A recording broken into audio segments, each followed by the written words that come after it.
बिस्मिल्लाहिर्रहमानिर्रहीम। अस्सलाम वालेकुम viewers distributed database system series के साथ मैं हूं मोहम्मद सफदर डोगर। व्यूवर्स, पिछली वीडियो के अंदर हम देखा था कि हम डेटाबेस डिस्ट्रीब्यूटेड डेटाबेस स्ट्रेटजी के बारे में हमने पढ़ा था।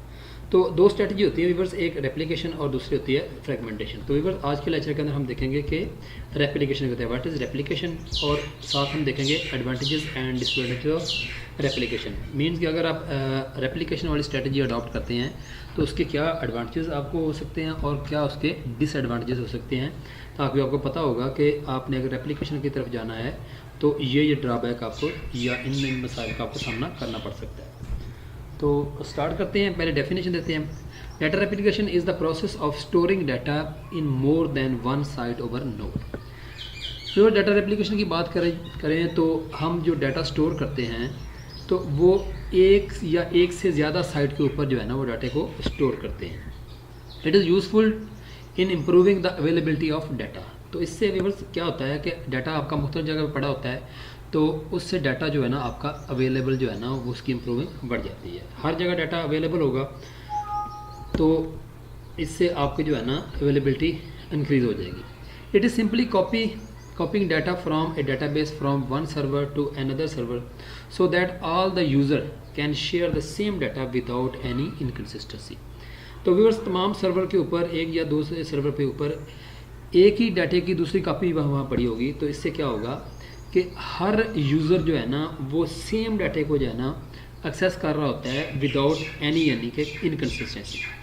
The result is the distributed database in which user can access data relevant to their task without interfering with the work of other. तो इससे क्या होता है कि अगर कोई दूसरा यूज़र किसी डाटे के ऊपर काम कर रहा है तो उससे एक यूज़र जो है ना वो समझ लें कि इंटरफेरेंस उसकी नहीं होगी या वो डिस्टर्ब नहीं हो सकता। तो इसकी मैं एग्जांपल आपको देता हूँ। जैसे व्यूअर्स, हम कहते हैं कि हमारे पास 35 GB डाटा है। अब ये हमारे पास मुख्तलिफ यानी कि कंपनीज़ का, ये कंपनी का डाटा है। अब उस कंपनी ने जो है ना डिस्ट्रीब्यूटेड डाटाबेस स्ट्रेटजी की तरफ जाना है और स्ट्रेटजी हमारी क्या है जी, रेप्लिकेशन है। अब रेप्लिकेशन में क्या होगा कि अब हमारे पास 4 साइट के ऊपर हमने डाटा जो है ना वो डिस्ट्रीब्यूट कर दिया। मुल्तान है, लाहौर है, क्वेटा है और कराची है। तो 35 GB डाटा जो है ना मुल्तान में पड़ा होगा और 35 GB डाटा जो है ना आपका कराची पड़ा होगा और 35 GB डाटा जो है ना आपका क्या होगा वो क्वेटा में होगा और 35 GB जो है ना डाटा आपका जो है ना वो लाहौर में होगा। मतलब बात करने का ये है कि डाटे की एक कॉपी आपकी कंप्लीट डाटे की एक कॉपी मुल्तान पड़ी होगी, वही उसी डाटे की एक कंप्लीट कॉपी कराची पड़ी होगी, इसी डाटे की एक कंप्लीट कॉपी जो है ना आपकी लाहौर और क्वेटा पड़ी होगी। और वो डाटा जो है ना किसी कम्युनिकेशन नेटवर्क के थ्रू एक दूसरे के साथ इंटरलेटेड होगा। तो इस तरह की स्ट्रेटजी को हम कहते हैं रेप्लिकेशन कहते हैं। अब व्यूअर्स, कैसे वो काम कैसे रहा है। अब मुल्तान वाला जो यूज़र है उसको वो फुल डाटे के ऊपर जो उसका एक्सेस होता है। इसी तरह कराची वाला जो यूज़र है उसको भी जो है ना वो तमाम डाटा जो है ना वो अवेलेबल होता है। इस तरह कोयटे वाले यूज़र को तमाम डाटा जो है उस कंपनी का अवेलेबल है। इसी तरह लाहौर वाले यूज़र को भी तमाम डाटा जो है ना वो अवेलेबल होता है। तो इससे अवेलेबिलिटी जो है ना वो क्या हो जाती है, इंक्रीज़ हो जाती है।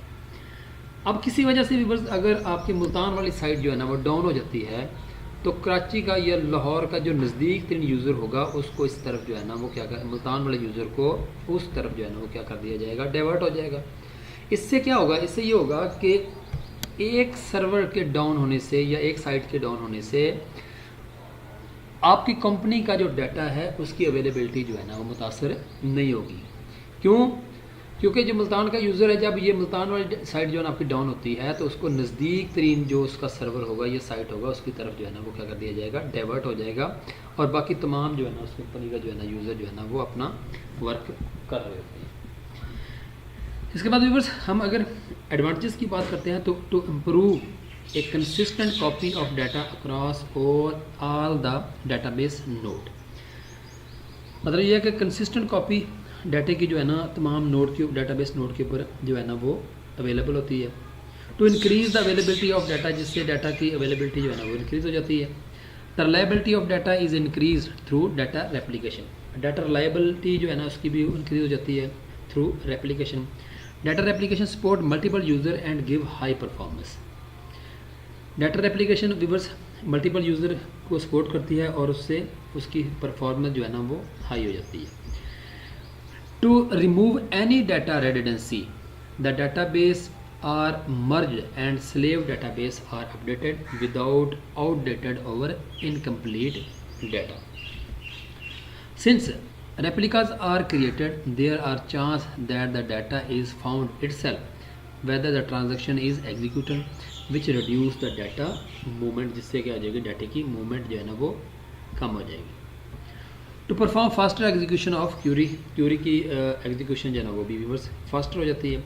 अब अगर डिस्ट्रीब्यूटेड की बात की जाए तो क्या होता है, more storage space is needed as storing the replica of same data at different site consume more space।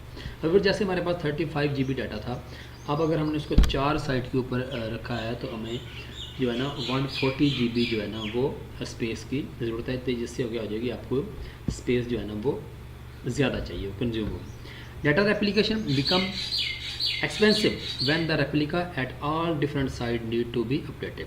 अगर एक डाटा जो एक साइट जो है ना अगर अपडेट हुई है और आपने तमाम बाकी साइट को भी अपडेट करना है तो इससे क्या हो जाएगा, आपके लिए थोड़ा सा एक्सपेंसिव हो जाएगा, एक खर्चे वाला काम हो जाएगा, यानी कि उसके लिए आपको समझ लें कि एक्सपेंसेस जो है ना वो ज़्यादा करने पड़ेंगे हर साइट को अपडेट करने के लिए। Maintaining data consistency at all different site involve complex measure. अब हर साइट के ऊपर डाटा की कंसिस्टेंसी को समझ लें कि बरकरार रखने के लिए आपको कुछ कम्प्लेक्स मेजर जो है ना वो लेने पड़ेंगे। तो इस लिहाज से यानी कि ये वो डिसएडवांटेजेस हैं जिसकी वजह से जो आपको डिस्ट्रीब्यूटेड डाटाबेस के अंदर आपको फेस करने पड़ सकते हैं। तो आज की वीडियो को यहीं पे एंड करते हैं। मेरे वीडियो देखने का शुक्रिया। नेक्स्ट लेक्चर तक बाय, ओके।